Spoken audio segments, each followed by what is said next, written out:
అందరికీ శ్రీరామనవమి శుభాకాంక్షలు. మమ్మీ శ్రీరామనవమి కదా, ఇవాళ ఏం స్పెషల్ చేస్తున్నావు? మామిడికాయ పులిహోర. సరే.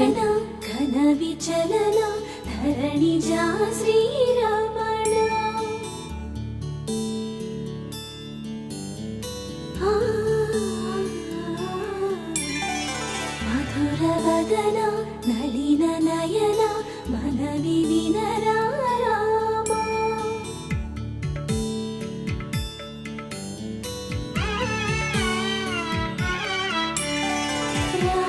చక్కని సీతకి అరచేత